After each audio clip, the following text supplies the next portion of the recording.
Honorable Senators, I welcome you to this special sitting of the Senate. This sitting has been necessitated by urgent legislative business which requires to be dispensed with in accordance with the Constitution and statutes.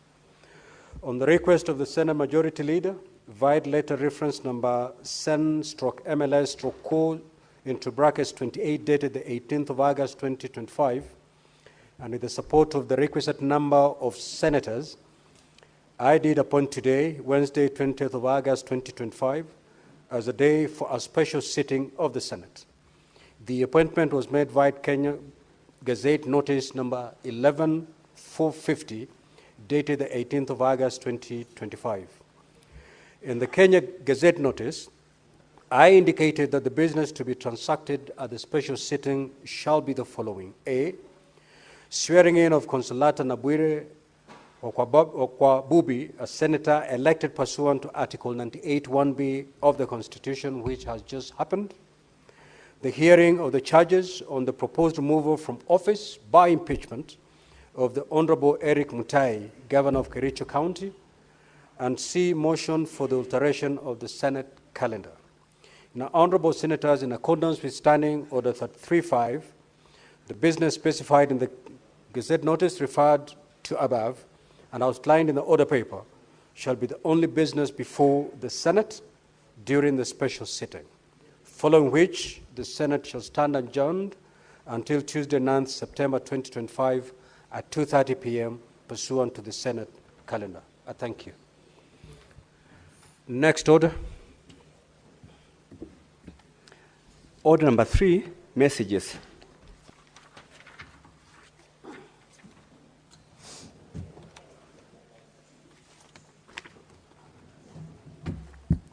Take your seat, Senator Boni.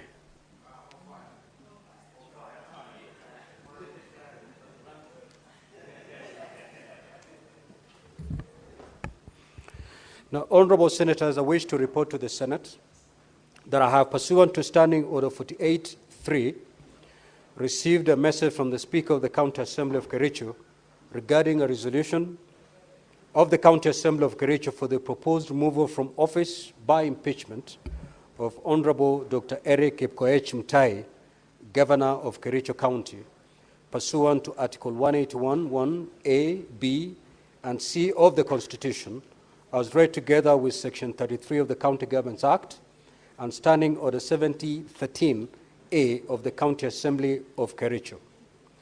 The message, which was conveyed to the Speaker of the Senate via the letter reference KCA/SP/3 Volume 1 into brackets 39, dated Friday, 15th of August 2025, signed by the Speaker of the County Assembly of Kericho and received in my office on Monday, 18th of August 2025, listed the following grounds of impeachment against the Governor. 1, gross violation of the Constitution and other laws. Allegation number 1, misappropriation and misallocation of county finances.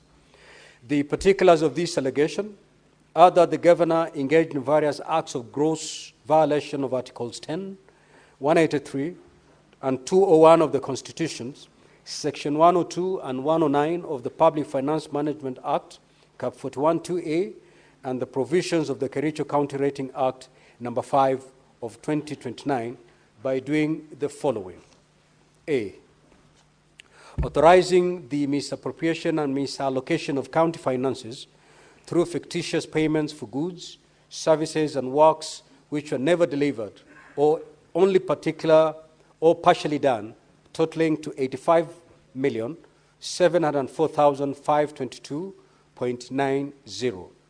This included irregular claims such as maintenance of 15 residential houses, undelivered agricultural inputs like soya beans and maize germ, and overpriced supplies, including sodas allegedly bought at 500 shillings per bottle, tissue paper at 2,750 shillings per bale, and hand towels at 3,600 shillings apiece. Payments amounting to Kenya shillings 5,172,715.60 were also made to companies without supporting documents, including Mengro Products Limited, Hildama Construction, Brisac Construction, Prospera Ventures, and IBM Pro Construction.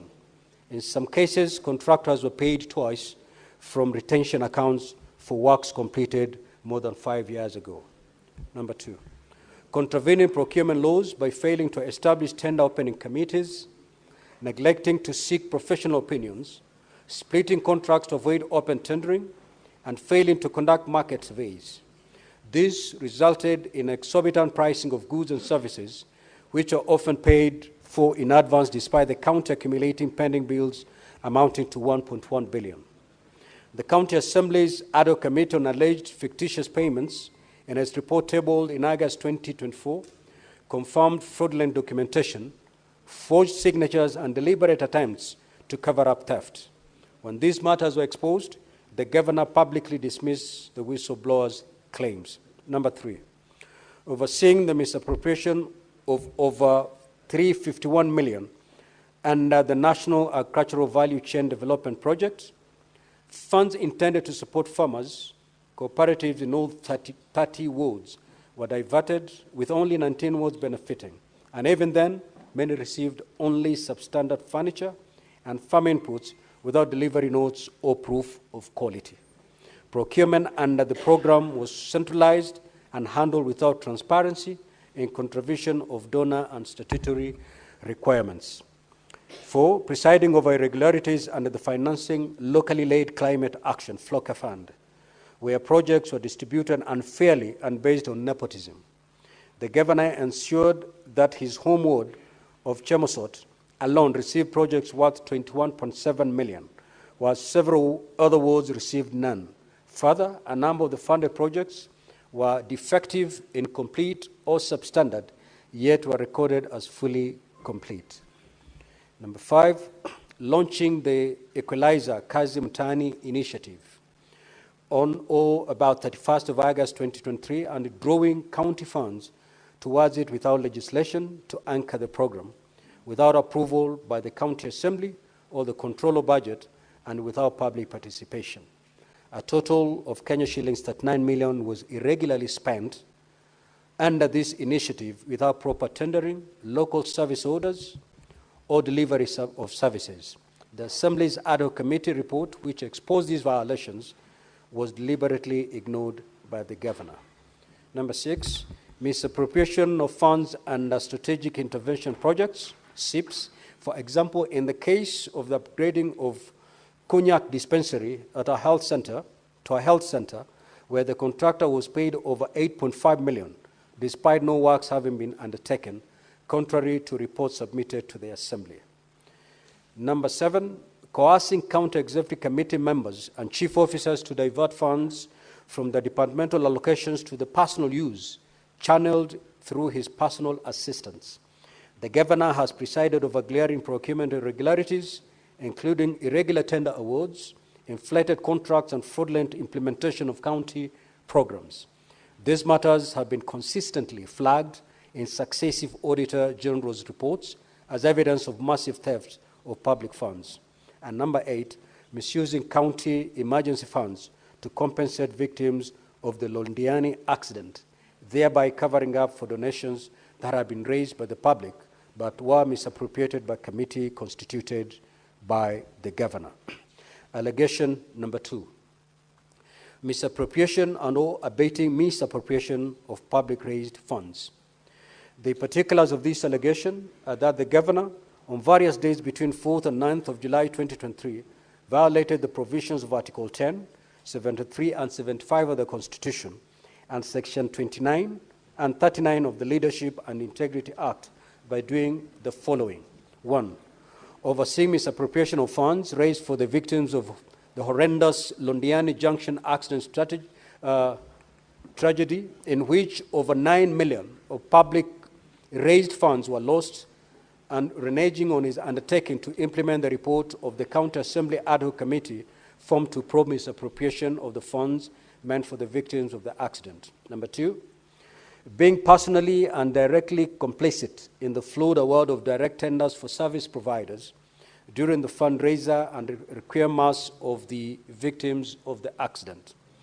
Number 3, failing to ensure that decision-making in the executive office of the county governor is not influenced by corruption, nepotism, and other callous and improper motives, hence failure to exercise objectivity and impartiality, thus violating Article 732B of the Constitution of Kenya. Number 2, abuse of office. Allegation number 1, illegal appointments, unlawful dismissal and transfers, and usurpation of constitutional and statutory functions of county public service. The particulars of this allegation are that the governor has variously engaged in gross misconduct and gross violations of Articles 10, 73, 75, 232, 235, and 236 of the Constitution, Section 17 of the Public Officers Act, Section 55, 59, 59A, 60, 62, 63, 64, and 65 of the County Governments Act, Section 4 of the Public Appointments, County Assemblies Approval Act, and variously abused his office by doing the following. 1, engaging in skewed and nepotistic appointments of county employees. The governor hired his brother as a revenue clerk and confirmed his aide's wife as a nurse ahead of other long-serving contract nurses who were denied similar opportunities. These appointments were not only irregular, but also discriminatory, undermining the values of fairness, equity, and integrity in the public service. Number 2, illegally appointing a county attorney while a substantive office holder was still in place. This irregular appointment was challenged before the Employment and Labor Relations Court, which declared it unlawful, unprocedural, and unconstitutional, and further ordered the governor personally to pay costs of Kenya shillings 2 million. Number 3, politicizing public recruitment by causing the advertisement of vacancies for doctors, nurses, and ECD teachers, despite knowing that the county had no financial capacity to hire such staff. The process was later abandoned. Number 4, irregularly deploying health staff without any consultation with or authority of the County Public Service Board, creating confusion and disruption in the delivery of health services. And number 5, arbitrarily dismissing senior county officers, including 10 county executive committee members, 6 chief officers, 2 chiefs of staff, and other senior officers without just cause or due process. Allegation number 2, subversion, discrediting, and impeding of the oversight role of the county assembly. The particulars of this allegation are that the governor, on 3rd of September 2024, engaged in gross misconduct and grossly violated the provisions of Article 10, 73, 75, and 174 and 185, 3 of the Constitution, and abused his office by writing to the Speaker, purporting to direct the Speaker on, inter alia, the timelines the Speaker should give the chief officers who were summoned by the Assembly for questioning in exercise of the Assembly's oversight mandate. Number 3, gross misconduct. The particulars of this allegation are that the governor has repeatedly engaged in gross misconduct and gross violation of the provisions of Articles 10, 73, and 75 of the Constitution and Sections 29 and 34 of the Leadership and Integrity Act by doing the following. 1, leading an illegal land invasion and acting in contempt of court immediately after assuming office. The governor led a mob to invade private property belonging to Mr. Josiah Kiplagat Kogu in Kericho town, tearing its fence, and designating it as a county dump site. This was done without the consent of the owner, without approval of the National Environment Management Authority, without gazettement by the county, and in defiance of subsisting court order. These actions amounted to contempt of court, blatant disregard for the rule of law, and exposed the county to damages and costs. Number 2, engaging in persistent bullying, intimidation, and harassment of county staff, thereby creating a toxic environment. The governor coerced officers, dismissed them arbitrarily without due process, and denied them the right to fair administrative action and hearing as guaranteed under Articles 41, 47, and 50 of the Constitution. Officers who did not conform to his directives were targeted, resulting in fear, despondency, and dysfunction within the County Public Service Board. Number 3, persistently using divisive, abusive, and unbecoming language in the conduct of his duties, contrary to the Leadership and Integrity Act. Such conduct has brought dishonor and disrepute to the office of the governor and undermined the values of Chapter 6 of the Constitution, which demands that state officers uphold integrity, dignity, respect for the people, and honor in the public service. Now, honorable senators, annexed to the letter convening the decision of the County Assembly were the following documents. 1, copy of approved notice of motion dated 6th of August 2025, laid on the table of the Assembly on Wednesday 6th August 2025, afternoon sitting. Number 2, certified copy of a list of members with signatures in support of a motion for removal of the Kericho County Governor by impeachment dated 6th of August 2025. Number 3, order papers for the Assembly sitting of Wednesday 6th of August 2025, afternoon sitting, on Friday 15th of August 2025, special sitting. Copy of the Gazette notice for special sitting of Friday 15th of August 2025. Certified Hansard reports for the Assembly sittings of Wednesday 6th of August 2025, afternoon sitting, and Friday 15th of August 2025, special sitting. Copies of letters dated 6th and 13th of August 2025, reference number KCA/SP/3 volume 1 into brackets 37, and KCA/SP/3 volume 1 into brackets 38, respectively, inviting the Governor of Kericho to respond to the tabled impeachment motion. Copy of affidavit of service by Mrs. Sharon Chemngetich Mibei, serving His Excellency the Governor of Kericho County, with an invitation letter and a copy laid notice of impeachment motion, together with evidence and another letter for supplementary evidence, a memorandum on behalf of the Speaker and County Assembly of Kericho. Certified copy of electronic voting extracts, 33 votes on the motion for the impeachment of His Excellency the Governor of Kericho County, held during the Assembly sitting of Friday 15th of August 2025. Documents tabled during the debate on the motion for removal of the Governor of Kericho County by impeachment. A, payment vouchers for lands, housing and physical planning department made to Denby Holdings Limited, the Bribe Ventures Limited, and Cranby Group. B, payment vouchers for the Agriculture, Livestock and Cooperative Management Department made to Danju Enterprise Limited, Larry Enterprise Limited, Mabsa General Supplies Limited, Aksak Technologies Limited, Pikenda's Company, and Joylee Group Limited. A procurement plan and a memo for supply and delivery of assorted office stationaries. Payment vouchers for Public Works, Roads and Transport Department made to Simron Construction Company Limited and Rail Supplies Limited and Tokila General Supplies. Payment vouchers for Finance Economic Planning Department made to one Alcraft Voucher, Roreki Limited, Danke Limited, Finch Focus Limited, and Jomax Holding Limited, and Benlock Ventures Limited. Payment vouchers for Health Services Department made to Afroscape Limited and Sleek Solutions Limited. Payment vouchers for Water, Energy, Environment, Forestry and Natural Resources made to Chebena Construction Supply and Rowley Ventures Limited. Report on pending bills by the Committee on Ad Hoc. Report of the Committee on Water Environment on FLOCA projects. NAF-CDP report by the Committee on Agriculture, Livestock and Fisheries.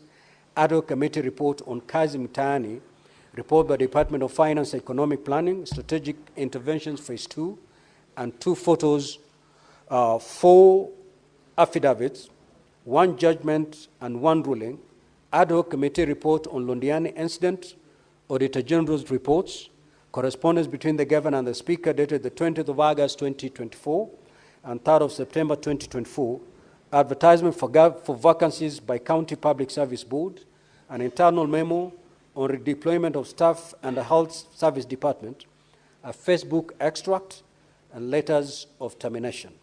Ad hoc committee report on alleged fictitious payment, voucher for Mango Products Limited, retention, other companies that are paid retention money, evidence of public participation as follows: an extract of Standard newspaper advertisement for public participation on notice of motion for removal of Dr. Eric Kipkoech Mutahi, Governor of County Government of Kericho, by impeachment. 2, a scanned memorandum and submissions received in response to the notice of motion for removal of Dr. Eric Mutahi as Governor of Kericho County. Number 3, a public participation register for the collection of memorandum. And 4, a report on public participation. Governor's response and volume 1 and 2, Kericho County standing orders, flash disk containing video evidence, and 3 transcripts. Now, honorable senators, in terms of the way forward, following the reading of the charges against the governor, Standing Order 81B of the Senate, as read together with Section 33(3)B of the County Governments Act, give the Senate 2 options on how to proceed with this matter. The Senate may, A, by resolution, appoint a special committee comprising 11 of its members to investigate the matter, or B, investigate the matter in plenary. The Senate Majority Leader will, at the appointed time, during this sitting, give notice of motion for the establishment of a special committee. Should this motion be carried, the special committee will be required under Section 33(4) of the County Governments Act and Standing Order 82 of the Senate, standing orders, to investigate the matter and to report to the Senate on whether it finds the particulars of the allegations against the governor to have been substantiated. In the event that the motion for the establishment of a special committee does not pass, the fallback position is that the Senate shall proceed to investigate and consider the matter in plenary. In the event, I will appoint the dates on which the Senate will sit in plenary to hear and determine the charges against the governor. Honorable senators, to emphasize that when we come to the debate on the motion for the establishment of the special committee, debate on the motion shall be limited to the substance of the motion, principally whether or not to establish the special committee. It shall not be a debate on the substance of the impeachment or its merits, propriety, prudence, or even constitutionality or legality of the process that have preceded the submission of this matter to the Senate. It is therefore not permissible to deviate to any issues other than that motion before the Senate. In the meantime, and during the pendency of this impeachment process in the Senate, I wish to caution honorable senators to refrain from publicly commenting on the merits or demerits of the impeachment motion before the Senate. Doing so would amount to anticipation of debate, which is an infringement of Standing Order 99 of the Senate standing orders. Accordingly, it shall be out of order within the meaning of Standing Order 122 for any senator to make comments, whether written or spoken, relating to the conduct of the governor or the impeachment process outside the confines of the impeachment proceedings, as such comments may prejudice the fair and just outcome process of this process. Honorable senators, during this 13th Parliament, the Senate has dealt with 8 impeachment proceedings, 2 of which were considered by the special committees and 6 by the Senate sitting in plenary, including one involving a deputy president. Notably, this will be the second time the Senate will be considering proceedings against the said governor. It is important that we draw on the best practices established in previous proceedings as we deliberate on this particular matter. The Senate will be sitting as a quasi-judicial body and will conduct investigations into the alleged violation of the Constitution and the law, and thereafter make its determination on the matter. Let me remind you that the impeachment hearing is not just a procedural formality, but a critical process that plays a crucial role in upholding the principles of democracy and good governance. This hearing is one of the Senate's most vital oversight functions and key responsibilities. I conclude by urging all honorable senators to exercise the highest level of responsibility on this particular matter. I thank you. Next order, clerk. Order number 4, petitions. Order number 5, papers.